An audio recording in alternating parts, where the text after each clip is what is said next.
નમસ્કાર વિદ્યાર્થી મિત્રો, આજના વિડીયોમાં છે ને આપણે એક બહુ જ અગત્યના ટોપિકને લઈને વાત કરવાના છીએ. આપણે જાણીએ છીએ ને એવી રીતે હાલ છે આજની તારીખમાં છે એલઆરડીનું જે ડોક્યુમેન્ટ વેરિફિકેશન ચાલુ છે ને એ આજે છે એનો છેલ્લો દિવસ છે. એટલે કે હવે છે માત્ર જો કોઈ લોકોને છે એ રીડોક્યુમેન્ટ વેરિફિકેશન માટે બોલાવ્યા હોય કે પાછા બોલાવ્યા હોય કોઈ ડોક્યુમેન્ટ ઘટતા હોય ને તો વાત અલગ છે. બાકી છે 30 તારીખ છેલ્લી હતી. 30 તારીખ સુધીમાં છે એ બધાનું ડોક્યુમેન્ટ છે એ વેરિફિકેશન થઈ જવાનું હતું અને હવે છે એ ટૂંક જ સમયમાં ફાઇનલ મેરિટ આવી જશે. અને ફાઇનલ મેરિટ આવી જાય બરાબર અને પછી છેલ્લે છે આપણે એક કસોટી બાકી રહે છે અને જે છે કે તમારું મેડિકલ કરવામાં આવે છે. એટલે કે તમે લોકોએ માત્ર લેખિત અને રનિંગ આ બે જ પાસ કર્યું એ ઇમ્પોર્ટન્સ એટલું નથી રહેતું. સાથે સાથે છે તમે ફિઝિકલી કેટલા ફિટ છો એ બાબતનું છે તમારું મેડિકલ પણ કરવામાં આવે છે. તો આપણે છે ને આજના વિડીયોમાં આ એલઆરડી 2025ની જે પરીક્ષા લેવાયેલી હતી ને એના મેડિકલમાં શું શું હોય, કેવી રીતે હોય, તમારે આંખમાં નંબર છે તો ચાલી શકે, તમારું મેડિકલ ક્યાં આવશે, શેપ 1 શું છે અને થોડીક છે એ બીજી પણ વિગતવાર માહિતી મેળવવાના છીએ. તો મિત્રો આ માહિતી મેળવીએ, વિડીયોની શરૂઆત કરીએ એ પહેલાં તમે જો હજુ સુધી ચેનલ પર નવા છો અને ચેનલને સબસ્ક્રાઈબ નથી કરી તો પછી છે ચેનલને જલ્દીથી સબસ્ક્રાઈબ કરી લેજો.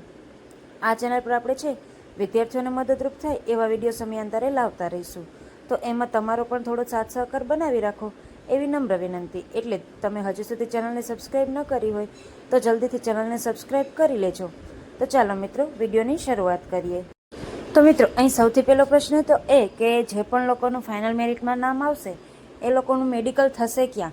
શું એમને ફરી છે કોઈ દૂરના સેન્ટર પર બોલાવવામાં આવશે કે કેમ?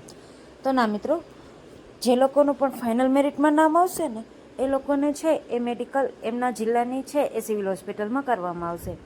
એટલે કે જો આપણે દ્વારકાની વાત કરીએ તો દ્વારકામાં છે જામખંભાળિયામાં સિવિલ હોસ્પિટલ છે ને ત્યાં મેડિકલ કરવામાં આવશે. એટલે તમે તમારા જિલ્લામાં જ્યાં પણ સિવિલ હોસ્પિટલ હોય ને ત્યાં તમારું મેડિકલ કરવામાં આવશે. બરાબર. હવે મેડિકલમાં છે એ હોય છે શું? તો એમાં છે સૌથી પહેલાં તો ઉમેદવારો છે એને મેન્ટલી પૂછવામાં આવે છે કે તમને કોઈ છે એ કોઈ ગંભીર માનસિક બીમારી તો નથી ને, તમે મેન્ટલી તો ફિટ છો ને? કારણ કે પોલીસની જોબ આપણને ખબર છે થોડી ટેન્શનવાળી રહે. તો એના માટે છે એ ઉમેદવારોને એ પણ પૂછવામાં આવે છે. પછી ઉમેદવારોનો છે એ બ્લડ ટેસ્ટ કરવામાં આવે છે કે તમારે બ્લડમાં છે એ કોઈ ગંભીર બીમારી તો નથી ને, તમને કોઈ બહુ જૂની કે ગંભીર બીમારી તો નથી ને, એ માટે છે બ્લડ ટેસ્ટ કરવામાં આવે છે. પછી છે એ સુગર છે એ પણ ટેસ્ટ કરવામાં આવે છે. પછી તમારું યુરિન ટેસ્ટ કરવામાં આવશે. પછી બીપી છે એ પણ માપવામાં આવશે કે તમે છે એ બરોબર બીપી છે કે કેમ, તમારે બીપીની તકલીફ તો નથી ને. એના સિવાય તમારે છે એ એક્સરે પણ કરવામાં આવશે કે તમારે છે કોઈ મેજર ઇન્જરી છે ને, તમારે ક્યાંય હાડકામાં હજી સુધી ક્રેક તો નથી રહી ગયો ને, આ બાબતની છે એ બધું ચેક કરવામાં આવશે. આના સિવાય છે કાન અને આંખનો પણ ચેકઅપ કરવામાં આવે છે. એટલે કે તમારે કાનમાં કોઈ તકલીફ તો નથી ને, તમે બરોબર સાંભળી શકો છો કે કેમ, એ બાબતે ચેક કરવામાં આવે છે. અને આંખમાં પણ ચેક કરવામાં આવે છે કે તમને છે કલર બ્લાઇન્ડનેસ તો નથી ને, અને તમારે છે એ ચશ્માના નંબર, જો તમારે ચશ્મા છે તો ચશ્માનો નંબર છે એ તમારે કેટલે સુધી છે. જો મિત્રો આમ તો છે કે અત્યારે ઘણા બધાને આ મનમાં પ્રશ્ન છે ઉદ્ભવતો હોય છે કે અમારે આંખમાં છે આટલા કે આટલા નંબર છે તો ચલાવી લેશે કે કેમ. તો મિત્રો વાત કરીએ ને તો 2023માં છે ને જ્યારે પણ ભરતી લેવાયેલ હતી ને ત્યારે બંને આંખમાં છે એ 2.5 નંબર સુધી છે એ માન્ય રાખ્યા હતા. હવે તમારે એનાથી વધારે હોય તો તમને સમય આપશે કે તમે છે ઓપરેશન કરાવી લો, અને જો તમારે છે એનાથી ઓછા છે તો પછી તો કંઈ પ્રોબ્લેમ નથી. તો છે એ લોકો ચલાવી લીધા હતા ગયા વખતે. એટલે આ વખતે જોવાનું રહ્યું કે આંખમાં નંબર છે એ કેટલે સુધી ચલાવે છે. બાકી છે આંખમાં નંબર હોય તો બહુ ટેન્શન નહીં લેવાનું, ત્યાંથી એ લોકો પાસેથી સમય માગવાનો, એ લોકો સમય આપે પછી છે આપણે આંખના નંબર છે એ કઢાવી નાખવાના. નાનું મોટું ઓપરેશન આવે તો એ કરાવી દેવાનું. એટલે આંખના નંબર બાબતે છે જે પણ ઉમેદવારોને મનમાં પ્રશ્ન હોય કે આંખના નંબર છે, અમારે ચશ્મા છે, અમે ડેઈલી ચશ્મા પહેરીએ છીએ તો અમારે શું કરવું, તો એ તો થોડું ઘણું ચલાવી લે છે. અને બાકી છે એ આંખના નંબરનું એટલું કંઈ હોતું નથી. એટલે તમારે જો 4, 5 એટલા બહુ વધારે નંબર હોય તો પછી તમારી ચિંતા જેવું રહે. બાકી જે લોકોને નોર્મલ નંબર છે કે અમારે બેને આંખમાં 1.5 કે 2 નંબર છે તો એ ચાલી જાય, એમાં કોઈ મોટી વાત નથી. એટલે તમારે આંખના નંબર બાબતે જે પણ લોકોને ચિંતા હોય ને કે અમારે ચશ્મા છે, અમારે શું કરવું?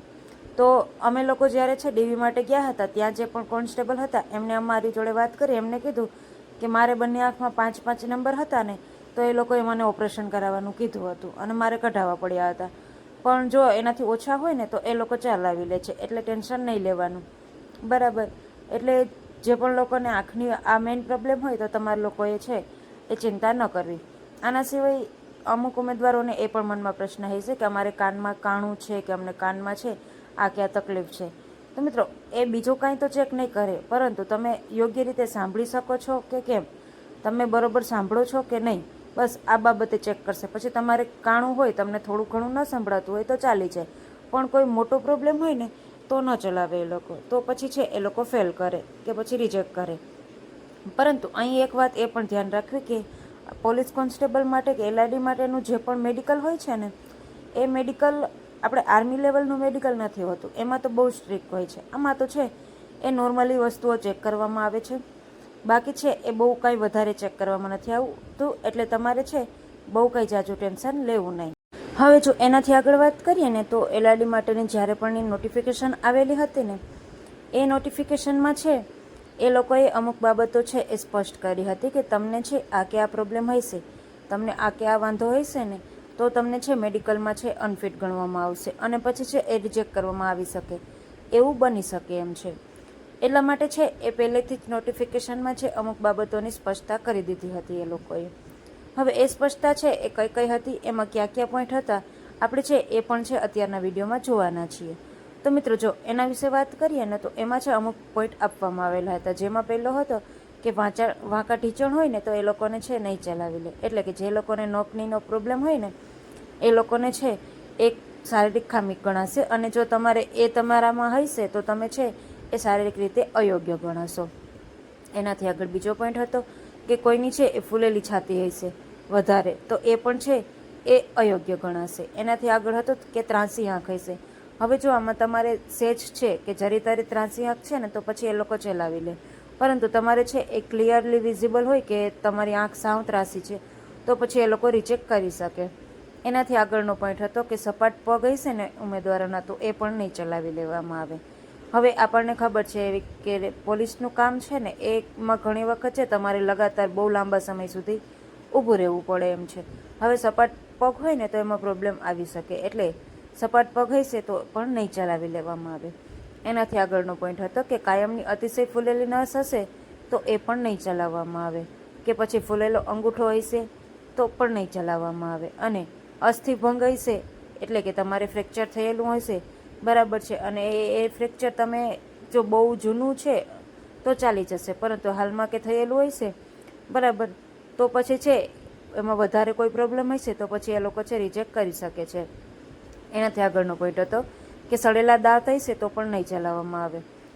હવે ઘણા લોકોને આ પ્રોબ્લેમ થાય કે અમારે છે એ દાંતમાં આ કે આ તકલીફ છે, તો છે ને એ તમારે કે દાંત ભાંગેલો છે, તૂટેલો છે, તો એ દાંત વિશે તો કંઈ લખેલું નથી આમાં. માત્ર ને માત્ર છે અહીં સડેલા દાંતનું લખેલું છે. તમારે બહુ સડેલા દાંત હોય તો છે એના વિશે તમારે એનું કોઈ ટ્રીટમેન્ટ કરાવી લેવાનું, એ છે નહીં ચલાવવામાં આવે.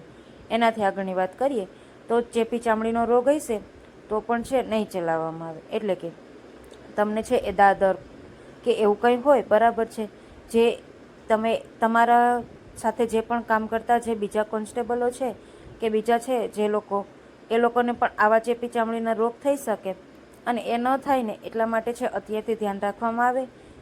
એટલા માટે છે આવા બાબત છે એ નહીં ચલાવવામાં આવે, અને એ શારીરિક ખામી ગણાશે અને તમને છે એ અનફિટ ગણવામાં આવશે. એનાથી આગળનો પોઈન્ટ હતો કે રંગ અંધત્વની ખામી હશે તો પણ છે એ નહીં ચલાવવામાં આવે. હવે મિત્રો, આમ જે આપણે રંગ અંધત્વની વાત કરીને એ જેલ સિપાહીમાં ચાલે છે. એટલે કે તમારે જો રંગ અંધત્વની ખામી છે, તમે કોઈ રંગને છે ઓળખી નથી શકતા, બરાબર, તો છે ને એ લોકો તમને જેલ સિપાહી તરીકે છે એ નિમણૂક કરી શકે, બાકી તમે કોન્સ્ટેબલ ના બની શકો.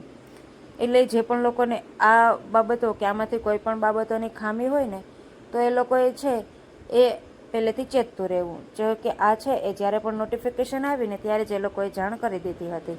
એટલે જે પણ લોકોને મોટે ભાગે આવી કોઈ તકલીફ હશે એ લોકોએ ફોર્મ જ નહીં ભર્યા હોય, પરંતુ તેમ છતાં પણ આમાં જો તમારે થોડી ઘણી પ્રોબ્લેમ છે ને તો એ લોકો ચલાવી લે, પરંતુ તમારે કોઈ મેજર પ્રોબ્લેમ છે તો પછી ના ચલાવી લઈએ. અને મિત્રો આમાં જ છે આપણે આંખના નંબરની ક્યાંય વાત કરેલી નથી. એટલે કે મિત્રો તમારે ચશ્મા છે તો એ વિશે છે આમાં ક્યાંય પણ વાત કરેલી નથી. અને ગયા વખતે છે એ લોકોએ 2.5 નંબર સુધી છે બંને આંખમાં છે એ ચલાવ્યા હતા. અને આઈસાઇટ છે તમારી ચશ્મા જોડે 6 હોવી જોઈએ તો છે એ તમને ચલાવી લીધા હતા ગયા વખતે. અને આ વખતે પણ છે એ કદાચ એટલા નંબર સુધી માન્ય ગણશે, પરંતુ તમારે બહુ વધારે છે 5 કે 6 નંબર છે બંને આંખમાં, તો પછી તમારે છે ઓપરેશન કરાવવાની જરૂર પડશે. તો મિત્રો આ હતું છે તમારે જ્યારે પણ નોટિફિકેશન આવેલી એ નોટિફિકેશનમાં છે આ બાબતો દર્શાવવામાં આવી હતી. હવે આનાથી આગળ આપણે વાત કરીએ કે સ્ટેપ 1 છે એ શું હોય છે, એટલે શું, તો એના વિશે વાત કરીએ ને મિત્રો તો એમાં છે ને એસ મતલબ સ્ટેબિલિટી, એટલે કે તમે માનસિક રીતે સ્થિર છો કે કેમ, તમારે છે મેન્ટલી કંઈ પ્રોબ્લેમ નથી ને, તમારે માનસિક અસ્થિરતા નથી ને, આ બાબતે વાત કરેલી છે. એનાથી આગળ એચ મતલબ કે હિયરિંગ, તમારી શ્રવણ શક્તિ યોગ્ય છે કે કેમ, તમે બરોબર સાંભળી શકો છો કે કેમ. એનાથી આગળ છે આઈસાઇટ, એટલે કે દ્રષ્ટિની આપણે વાત કરી કે તમે બરોબર જોઈ શકો છો કે કેમ. એનાથી આગળ વાત કરીએ પીની, પી મતલબ ફિઝિકલ કેપેસિટી, એટલે તમારી શારીરિક ક્ષમતા કેવી છે. ત્યાં તમારું છે એ ફરીથી વજન થશે અને ત્યાં છે તમારી હાઇટ પણ મેજર કરવામાં આવશે, તમારું છે વજન માપવામાં આવશે. પછી છે એ ભાઈઓ છે તો તમારે છે ફરીથી ચેસ્ટ છે એ પણ માપવામાં આવશે. ફરીથી દોડાવવામાં નહીં આવે, પરંતુ બાકી છે એ ફરીથી કરવામાં આવશે કે તમે ફિઝિકલી ફિટ છો કે કેમ. એનાથી આગળ વાત કરીએ કે ઇમોશનલ સ્ટેબિલિટી, તમારે છે એ ભાવનાત્મક સંતુલન કેટલું છે, તમારે કેવી રીતે છે. હવે આપણને ખબર છે પોલીસની જોબ તો એવી જ રહી. હવે એમાં આપણે ચોરને પકડ્યા હોય ત્યાં આપણે છે એ ચોરની વાતો સાંભળીને વધારે જ ઇમોશનલ થઈ જઈએ, તો તમે છે તમારા ઇમોશન કેટલે સુધી કંટ્રોલ કરી શકો છો. તમે એમાં તમારી સામે કોઈ ઇમોશનલ છે એ સ્થિતિ આવે તો પણ તમે છે એમાં કેવી રીતે સ્ટેબલ રહી અને વિચારી શકો છો. આ બાબતે છે આખો સ્ટેપ 1 એટલે કહેવાય છે. હવે આ બાબતે છે મિત્રો એ લોકો છે એ નોર્મલ ટેસ્ટ કરે છે, બાકી છે એમાં કોઈ મેજર છે આર્મીની જેમ તમારું ટેસ્ટ થતું નથી કે મેજર મેડિકલ થતું નથી કે હા કે આ પરફેક્ટ જ જોશે. હવે ઘણા લોકોને એવું પણ પ્રોબ્લેમ હોય છે કે અમારે છે એ હાથમાં ટેટુ છે તો મેડિકલમાં નથી ચલાવવામાં આવતું, બાકી એ પોલીસમાં તો ચલાવી લેવામાં આવે છે.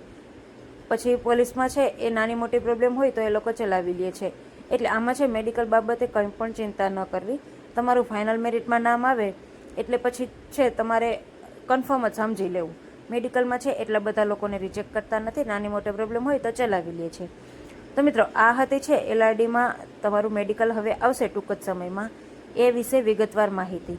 જો આમાં તમારે આના સિવાય કોઈ પણ પ્રશ્ન હોય તો કોમેન્ટમાં જરૂરથી પૂછજો. આપણે છે બધાના પ્રશ્નોના જવાબ આપવાની ટ્રાય કરશું. અને જો તમને વિડીયો સારો લાગ્યો હોય તો પછી વિડીયોને લાઇક શેર કરી દેજો. અને ચેનલને હજુ સુધી સબસ્ક્રાઈબ ન કરી હોય તો પછી છે જલ્દીથી ચેનલને સબસ્ક્રાઈબ કરી લેજો. આ ચેનલ પર આપણે છે વિદ્યાર્થીઓને મદદરૂપ થાય એવા વિડીયો લાવતા રહીશું, તો એમાં તમારો થોડો સાથ સહકાર બનાવી રાખો એવી નમ્ર વિનંતી છે. તો મિત્રો મળશું નવા વિડીયોમાં નવી માહિતી સાથે.